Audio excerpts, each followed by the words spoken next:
Hi everybody, it's Linda Kay. I am a learning and board certified cognitive specialist, and I also happen to have a nonverbal learning disorder as well as ADHD. And you're probably wondering, why is she wearing this hat? Well, I wanted to get your attention today. And I'm wearing a hat, a fire hat, because I have a question for you. No matter what age your child is, I want you to ask yourself a question. Am I solving all my child's problems for him or her? Am I making their problems my problems? Am I practicing firefighting instead of fire prevention? Firefighting is putting out the fires as they happen in the moment. And many, many parents are into this vicious cycle, and it doesn't start out that way. It starts out because you have empathy for your child and you feel bad for your child. You see how hard things are for them, especially with a nonverbal learning disorder, as well as other learning disabilities. You just see the struggle and you want to make the pain go away. You know, you're a parent and you feel that it's your job to protect your child. Of course it's your job to protect your child. And especially with a nonverbal learning disorder, you do have to keep an extra eye on them because they're easily led and gullible, most of them, and naive, and can fall to prey to others who will take advantage of them and may even have them do illegal things, and they may not realize it because they want a friend so bad and they want to fit in. But you cannot be a firefighter. You cannot make their problems your problems. You have to get in the mindset of being a coach.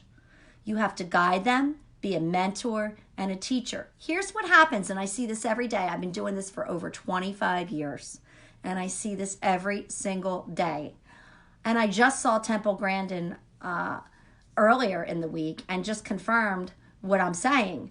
And what she's saying is, your children need to learn to be independent no matter of what their disability is. You want them to grow up and to be independent, competent adults. You need to make them start doing things so that they can learn. When you do things for them, they are getting the message by your behavior that they're not capable. And it's getting into a learned helplessness state. Learned helplessness. Let's think about that. I'm going to give you a couple examples. One is, some of you may have heard of this. A frog dies in boiling water. Doesn't jump out to save himself or herself. Why doesn't the frog jump out? Frogs are really good at jumping, right? They can jump out and get out of the boiling water, but they die. Because the water starts out cool and the temperature is gradually turned up to warm. Frog gets used to it, a little warmer, little warmer, little warmer. Frog's used to it. Then it gets turned up to hot and it's boiling. By that time, the frog is so used to this that it just dies. It doesn't know how to save itself. Okay, and that's kind of the same thing. You're teaching kids that, you know what, I'm not going to do anything, and this can even turn into behavior problems, which can look like oppositional defiant behavior, where they're just learning that, you know, I don't really have to do this because mom or dad's going to do it for me. And it just turns into like this damaging cycle for your child and yourself. You don't even realize you're doing it after a while. You're solving all the problems, doing things for them, and it's just second nature to you. It's kind of like you don't know any better. It just becomes a habit, like getting up in the morning and brushing your teeth or driving somewhere. You don't think about driving, you just do it. Your child begins to expect and may even feel entitled of things being done for him or her and not having to work. Yes, things are going to be harder with a nonverbal learning disorder, ADHD. I get that. I've had to work extra hard my whole life, and I had no parental support because back in the day, nobody really knew anything about this. But I had the perseverance and I had the drive, and part of that is because my parents didn't do things for me. I was either going to sink or swim, and I can tell you, you don't want to do that with your kid, because I got into a lot of situations that were not good for me in my younger years, in my early teen years, in my early 20s, you know, with those that have neurodiversities, and that's those who think and do things differently, don't mature at the same rate as everybody else. So you don't want to go that route. You want to teach problem solving and coaching. You don't want to put the fires out for them. You want your child to think. And that's your job. Don't get into that trap and start feeling guilty, because it's really easy to do. It's not that you're doing it on purpose, okay? But you want to push your child. You want to expect your child to do things. One of the parents I work with brought to my attention that Ray Charles, which I did not know, had a mother who pushed him into doing things because he was blind, and she knew that she wasn't going to be there forever, and she pushed him. Look at Helen Keller. Helen Keller would have been in an institution. Okay, she just looked like she was completely unteachable with her behaviors, acting out. She was pushed. She was pushed by Anne Sullivan. Her parents had the foresight and the knowledge to say, we have to push her. And look what became of her. She wound up writing books. Okay, someone with a severe disability. Now, this isn't to say that everybody's going to have that potential, but people that have invisible disabilities that are highly verbal or very knowledgeable in certain areas come across as if they may not need help. Sometimes you notice it, sometimes you don't. And sometimes you may have parents that are divided. One may think, there's nothing wrong with my kid. In my day, I just would have needed, a good beating or something. And the other parent can be like, they totally understand all these invisible disabilities, and someone else might think, well, the kid's entitled or spoiled. Definitely not true, because they're invisible disabilities when you have neurodiversity. But they're definitely not character defects, that's for sure. But you can't shelter them. You have to walk that fine line of being protector, so they're not taken advantage of, but being a teacher as well. So you can feel bad, go in your room and cry, go for a walk, do what you have to do. But don't lower your expectations, or your child is going to be on your couch at 40 years old. And I get called.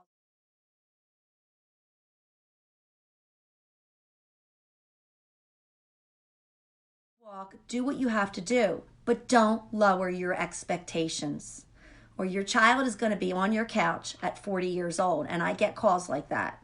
And these are children of all ages that can do more. Look at Einstein, kicked out of school. His mother worked with him. Okay, if she didn't have any expectations, would we have the theory of relativity? Look at Edison. Okay, we've all heard these examples. He kept trying and trying and trying and trying and trying. And he made a lot of mistakes. And you have to let your kids make mistakes, and you have to let them fail. You cannot insulate them of that. And, back when I was growing up, or parents that are my age, we understood more of that because that's more of how we were raised. But today, younger parents are not raising their children like that. That you have to do for yourself, and you have to learn, and you have to find a way. That doesn't mean that you don't help them. That doesn't mean that you don't put them in situations that they are going to be beyond their control. Okay, yes, they can fail, but they will learn from it. Not in all situations, not to be, no pun intended, because I have a nonverbal learning disorder. I'm not saying black and white across the board. Okay, but things are going to be harder, and you can have empathy with guidance and mentorship and consequences. Don't be afraid to have a consequence for behavior. So let me ask you something. If I was going to come to your house and clean your house and do your dirty dishes, would you let me? Probably. I would let somebody, right?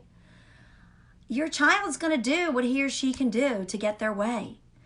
They're learning to be manipulative, not because they have oppositional behaviors, not because they're bad kids, because they have neurodiversities. They process information differently. They learn differently. They think differently. And it's hard to be in a world where that is not the norm, where they are in the minority. So they can become very manipulative, or they can act very helpless. And I'm going to give you some examples. By no fault of their own, and you cannot fall for this. You cannot get into negotiating for them to get their way. Oh, and I'm going to give you examples because I deal with this every day. So this is the biggest thing you can do at the earliest age for your child. Our personalities are formed by the time we are 8. That means it's going to be really hard to do this afterwards. Okay, if you raise your child and they never eat sugar, they're not going to know anything about sugar, obviously, if they go to a birthday party or something, but it's not the norm to them. Okay? If your child or you were taught the ABCs backwards as a kid, and nobody told you they were backwards before you went to school and you knew them, or you got to school and you learned them, whatever, it would be a big shock when you learned that they weren't backwards. Okay?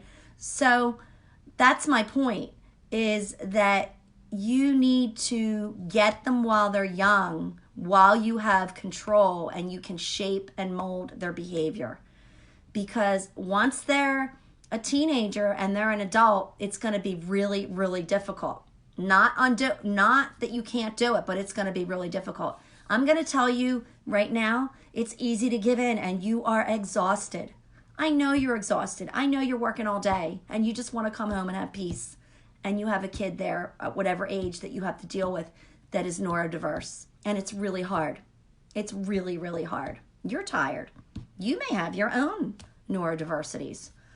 But I will tell you, you have to find a way, whatever you have to do. And it can be a very hard way and a lonely way, because you may have friends and family that don't understand you. They may think that you indulge your child and I'm not talking about doing for them like we've just been talking about, but I'm talking about teaching them things and being there with scaffolding and support. Again, it's a fine line between scaffolding and support and completely teaching learned helplessness, like the frog example. Okay, you have to find other parents that you can talk to so that you are not alone and that you have support, because otherwise you're not going to get it. Even though we're becoming more aware today, you have to have a support system. So the easiest thing to do is to come home and give in the moment. And again, we're not really talking behavior management. I can talk about that. There's so many topics that are interrelated with neurodiversities, and one leads to the other and the other, but I don't want to get off the topic. I'm going to try to stay on the topic because I'm ADHD anyway, and we're known to get off the topic. But it's going to sound like a little bit of behavior management, and we are going to talk about that. And in my upcoming videos, I'm getting emails from a lot of you, messages that are asking me to talk about things. And I'm going to tell you that one of the reasons why I became successful was because I did not have anybody. I didn't even have basically any scaffolding, and that's not to bash my parents. My parents are in their late 90s now. Whole different world back then. Okay, and I was a oops baby. So, but I had to learn to do for myself, or I was more afraid of being a nothing. I had to be a something. And I failed many, many, many times. And I was devastated, and I had a lot of depression. But I had the drive. And part of that is because my parents, they weren't able to just indulge me. I mean, that was that time period. We had a lot more freedom. We didn't have hovering parents. So we learned how to do on our own. Geez, I sound so old. So, so you have to teach resilience. And so back to what I was saying is, you come home and you're tired. It's very easy to give in. Very, very easy. If your kid doesn't want to eat what you're making for dinner. Now, I know there's kids that have sensitivities to food. I'm not talking about that. And even that can be worked around. Don't just make them, don't make a different meal for every person in the family. What are you teaching them? You're teaching them that I'm going to get what I want and the world's going to work this way. There are no IEPs and 504 plans in the real world. I'm not saying don't advocate, because we need advocating and we need to, have schools work with us. But we're not going to get that in the real world. And we are certainly not going to get, I know this is wishful thinking, that when we get a job that, we're going to have all these wonderful coworkers help us and our boss. I'm not saying that that's not the case. There's many places that you can find to work and people will help you.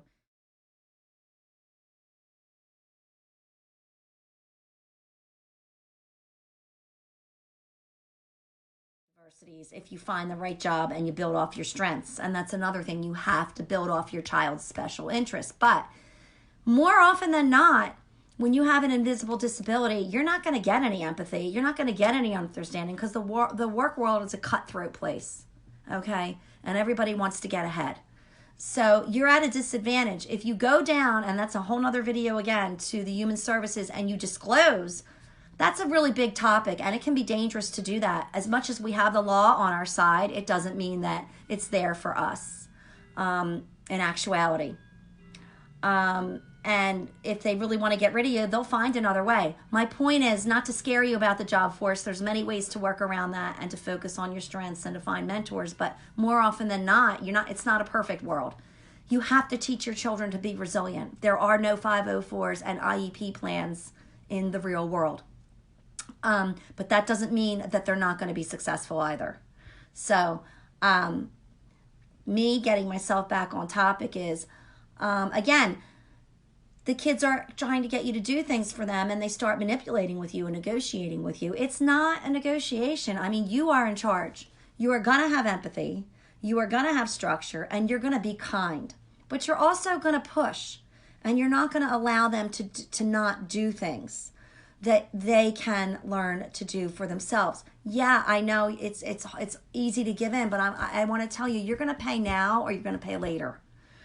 If you pay now and you're tired and you come home from work or whatever and you don't give in, okay, and you don't turn it into arguing and yelling either, you're just very calm and you just say it once and you walk away, that this is what's going to be done, they're going to be successful as an adult.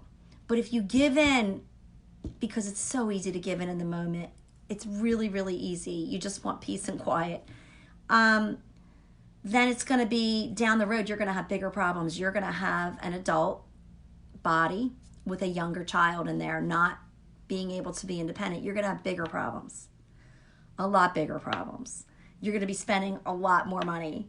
You are not going to have an independent person. So you really need to do this job now. You need to let yourself feel uncomfortable and not feel like you're a bad mom or dad. Okay? Remember, we don't want to fight fires. We want to do fire prevention, and that's what I'm going to talk about.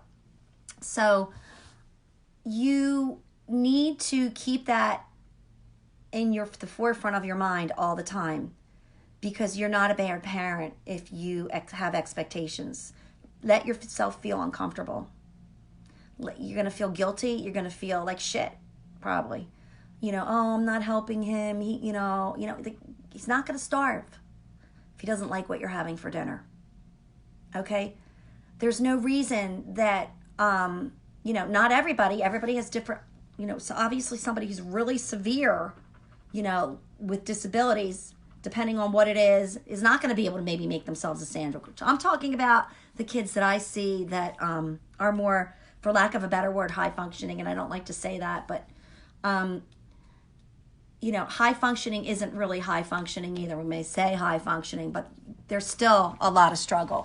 Okay, I'm high functioning, but that doesn't mean that there aren't any struggles, and that when it's invisible, things look easy. Yes, I am now, but when I was younger, I went through a lot to get to this point. So you're going to feel guilty. Your kid can make a sandwich. Your kid is not going to starve, okay? You don't need to do everything for them. They can do their laundry. They can do certain things. You can instill this in them at a young age. Remember, we're not going for, hi, Cousin Denise. We're not going for, we're talking about, we're not going to put fires out for our kids and solve all their problems. Although it's easier in the moment, we're going to fight fire prevention instead of firefighting. And so the biggest mistake you can make is to do things for your child and not let them fail and learn. I know you want to protect them. So let me give you some examples. So you don't have big kids, kids in adult bodies that are not independent. And that's what we want to avoid. I myself was one of those kids that I had to learn the hard way. So you, like I said, you don't want your kid at home sitting on your couch at 40. We talked about Helen Keller. We talked about Ray Charles. We talked about Edison. We talked about Edison a little bit. Every time he failed, we would never have electricity. Every time he failed, he said, I didn't fail. I learned another way not to do it.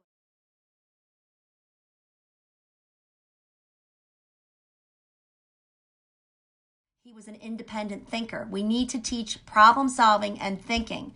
So rather than telling your child what to do and saying the same thing over and over and over, let them Thanks, Cousin Denise. Let them, teach them the problem solve. Say, well, how can you achieve what you want to achieve? How can you try another way? Try another way are like my 3 favorite words. Try another way. Because have them experiment and say, try it, see what happens. What do you think? Do you like the result you got? It doesn't mean you don't help them problem solve. It just means you don't do for them and you don't give them the answers all the time. Sometimes you have to give them the answers. Again, it's not always black and white. It depends on the situation. But you want to take off your fire hat and you want to put on your coaching hat. I don't have a coaching hat, but that's what you want to do. So find what they're good at and build their strengths. When I saw Temple Grandin this week, she highlighted that as well, and it was a really good message. My area of interest is helping kids and parents. Like, that's my whole life. That's my mission. Your child, some kids like Pokemon cards. Maybe you can take that and expand that. I've had a lot of kids have interest in, it could be anything. And that's their very narrow area. We'll take it and expand on it. If it happens to be Pokemon cards, which aren't that big today, my mind's going blank. Think about, well, how are they printed? Where do they come from? Who makes them? In fact, the guy who made them is on the spectrum, and he's a billionaire now. Okay, so it's finding those strengths, it's developing them, and building them up. Okay, how do you make them? Do you have to draw? What do you need to do? If your child has, with NVLD, we don't usually have good visual spatial skills. I can't draw, okay? But there's something else that your child can do.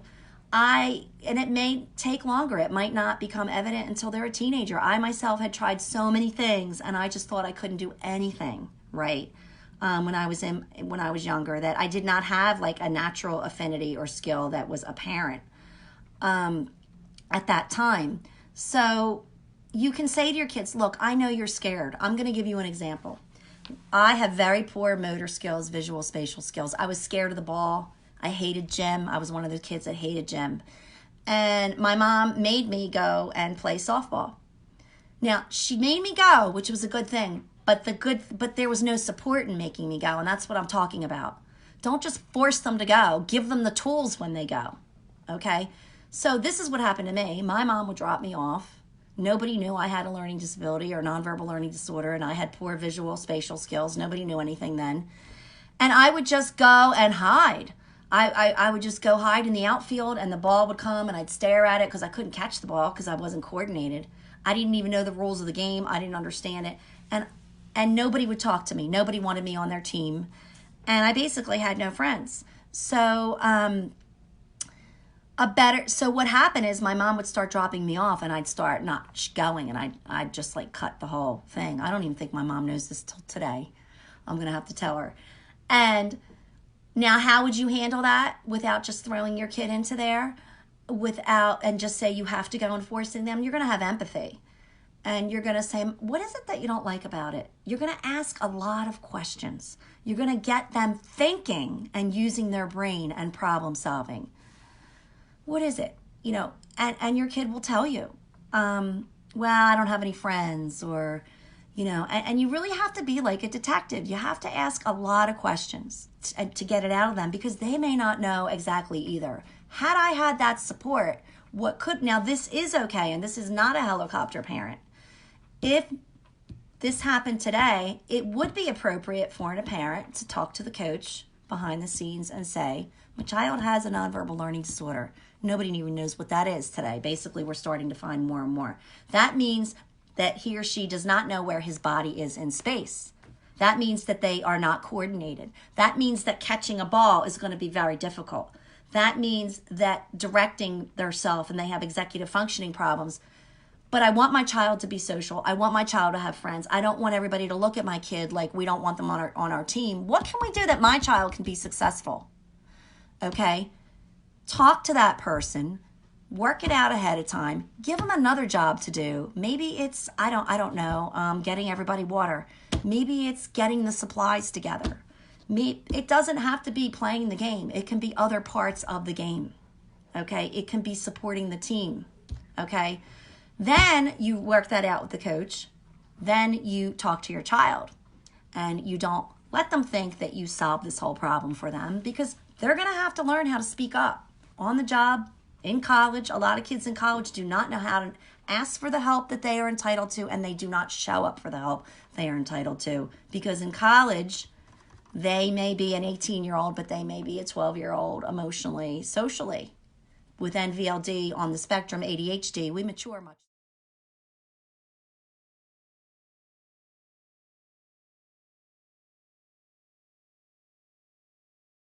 We mature much slower.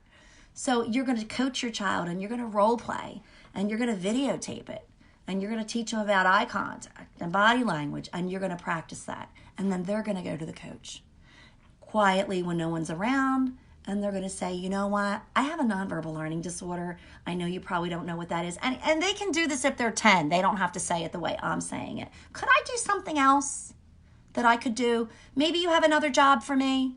I'm not so good at this, but you know what? I'm good at a lot of other things. I could do this. You know, I could manage the equipment. I could get all the gloves together or whatever. That's teaching them. That's not sheltering them. That's not pushing them out without a tool. And that's not letting them just not go and show up because they're scared and because it's easier for you and you feel sorry for them. Oh, I can't put them in that situation, because you're a parent. You're supposed to protect them, right? So it's a lot of problem solving. I had another girl, like 12 years old. And she learned how to get her needs met because things were hard for her. And, we all learn how to manipulate to get what we want. And unfortunately, she learned that acting like a younger child, almost like with a baby voice, tone of voice, that she could get what she wanted because her parents felt bad for her. They felt so bad for her because when they looked at her neuropsych and they saw the discrepancies between her verbal IQ, which was off the charts, and her reading, and her performance IQ, which was lower. They don't diagnose NVLD like that anymore. But, you get the idea that they felt really, really, really bad. And they thought, oh, we can't expect, we don't want her to, and because you do get anxiety and depression, and they didn't want to increase her anxiety. Because anxiety, some kids are on medication for OCD, anxiety, because when you have a nonverbal learning disorder or invisible disabilities, ADHD, the anxiety is really high. But they didn't give her the tools. So what she would do was she would kind of whine, oh, Mom, and, and it worked. It worked. And so now there's a consequence. No, we're going to talk in a 13-year-old voice. What's a 13-year-old voice sound like? And we practiced that. And we recorded it.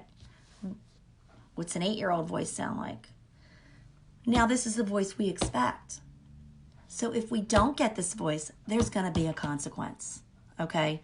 And that's behavior management, consequences, rules, rewards, chaining, shaping behavior is a whole nother topic. But that's having expectations, and that's giving boundaries, and that's also teaching a skill because you practiced the skill, you recorded it, you played it out. We don't want learned helplessness. Another example of learned helplessness is when you think of elephants. Elephants, when they're not out in the wild and they're, they are like for circuses, they have chains on them. So they'll have a big metal post in the ground, and they'll have like a shackle and a chain that goes to the elephant's, one of his legs around the ankle. And that's a learned behavior, because that elephant, of course, wouldn't you stop trying if whatever you did didn't work? I mean, and rightly so, the kids do get learned helplessness because they're trying and trying and trying, and pretty soon they learn, well, you know what, it's not helping anyway. And a lot of times they're right if they don't get the right kind of help. You got to go back to my what's the right kind of help video. And that's improving cognitive processing skills. That's not just strategies. But let's stay on this with my ADHD brain. And so they did some kind of study, and they took the shackles off, they took the post off, they put a stick in the ground, like a twig. Put it in the ground, tied like a piece of little kind of rope that any elephant can pull away. Put the rope, put it around the elephant's ankle. The elephant never tried to get away. Never. Because it was learned helplessness, because they had learned how to respond and had given up trying. We don't want learned helplessness, okay? We don't want to instill that in our kids, okay? we need to have them do for themselves. And they can do a lot more than a lot of parents are expecting of them. So another thing is kids have too many things today. They need to learn that, there's expectations. Do not lower your expectations and have them earn things. So I want you to think of some fire prevention rules now. We talked about firefighting, and that's giving in to make things easier in the moment. I'm just going to cook him what he wants because I'm too tired. I'm not going to argue about this. If you don't want to go to baseball practice, then you don't go. I gave you the whole example about troubleshooting that. You just want to give in the moment. Like I said, I get a lot of people that are old. They're sending kids to college, thousands and thousands of dollars, and they're not ready. Or other situations. So let's say that you want to do fire prevention. What's fire prevention? Don't put a heater or something flammable next to the gas stove in the kitchen. Okay, so you know what the problems are. You know what your kid's going to do and what they're not going to want to do. You know it before it even starts. What's another fire prevention thing? Stop, drop, and roll, right? We all learned that. Stop, drop, and roll. Don't open a door in a fire. If it's hot, you need to touch it, right? This is fire prevention. I want you to get in the mind of problem solving, thinking ahead of time. What are you going to do in the moment when it's tough and it's easy to give in? Okay, you have to practice this. You have to prepare for it. When kids have fire drills, they have fire drills for a reason, or you may have them in your house. What do you do if there's a fire? How do you get out? What's the exit? You need to plan ahead. You need to plan ahead for changes. You need to have structure. Okay, you need to tell them if you know that surprises are scary and changes are hard, then you need to practice fire prevention. You need to tell them ahead of time. This is what's going to happen today after school, or, in 10 minutes, I'm going to call you to the dinner table, or whatever it is. And these are a lot of more things that I can help you with down the road. If they have a hard time getting dressed in the morning, some kids don't know what goes together and they look a mess when they go to school, or their hair is a mess, or they didn't brush their teeth, then you're not going to argue about it. You're going to have a plan set in place already. You're going to fire prevent that, okay? If they don't know what to wear, you're not going to get their clothes out for them the night before and put it together. No. You're going to teach them what goes with what. What shirt can you wear with what pants? You can take pictures of it. You can ask your kid to become the problem solver. And ask them. They're techie. Let them figure out a way with pictures with their clothes on their phone. Whatever it is, let them buy into the process and learn how to prevent fires. Let them learn how to problem solve and help them to find their own way so they can be successful. As I said in the beginning, I'm Linda Kay. I'm a board certified and cognitive learning specialist. I have been helping kids and adults for over 25 years. I have a nonverbal learning disorder. I have ADHD. I can help you. You can go to my website, www.ADDvantagesLearningCenter.com. That's the word ADDvantages with 2 Ds, because there are advantages to everything. That's ADDvantagesLearningCenter.com with 2 Ds. You can call me at 856-745-2141. If you go to my website, you'll see a lot of things that I do and a lot of the services that I do to help people. You can subscribe. You can like and follow me on Facebook. Go to YouTube. I'm going to put this up there, and I'll put a link. Go there and subscribe to my YouTube channel, and make sure that when you subscribe, you click the little button, and it looks like a little bell, and you'll get notifications of when these videos go so that you can watch them. So I hope that this was helpful to you. And of course, I can't cover everything or every situation, so I have to kind of be general. But let me know if this helped. Give me a call, 856-745-2141, if you were looking for help for yourself or your child to become independent for success in school and life and socially. And I will talk to you on the next video. And I love hearing from all you guys on Messenger. So let me know what you think of it. Let me know about your questions. And I will see you later, and have a great Saturday. Bye for now.